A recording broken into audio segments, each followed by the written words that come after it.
సర్పదోషం పోవడానికి గరుడ కవచ స్తోత్రము.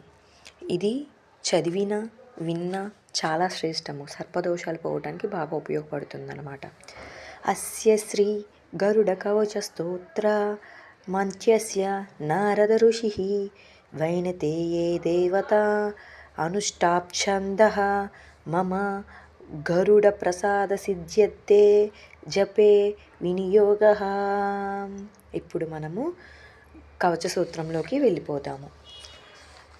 శిరో ఏ గరుడః పాతు లలాటం వినతసుతః నేత్రే తు సర్పాః పాతు కర్ణౌ పాతు సురార్చితః నాసికం పాతు సర్పారిః వదనం విష్ణువాహనః సూర్యసుతానుజః కంఠం భజౌ పాతు మహాబలః హస్తౌ ఖగేశ్వరः పాతు కరాగే త్వరుణాకృతి నకాన్నకాయుధः పాతు కక్షౌ ముక్తిఫలప్రదः స్థానో ఏ పాతు విహాగः హృదయం పాతు సర్వదా నాభిం పాతు మహాతేజః కటిం పాతు సుధాహరः ఊరు పాతు మహావీరో జానుని చండవిక్రమః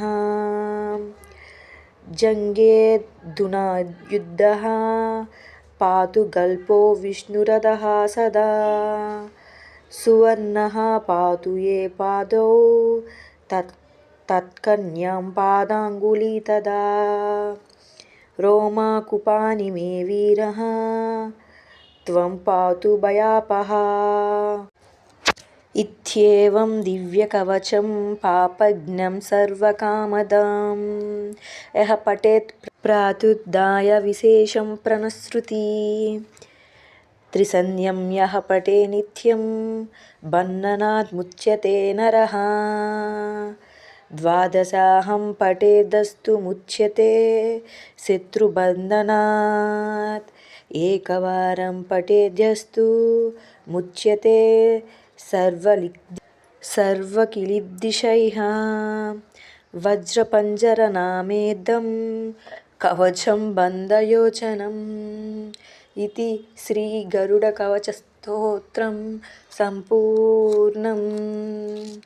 ఈ గరుడ కవచ స్తోత్రాన్ని ఎవరైతే చదువుతారో ప్రతినిత్యం వాళ్ళకి సర్పదోషం పోవడానికి ఆస్కారం ఉంది.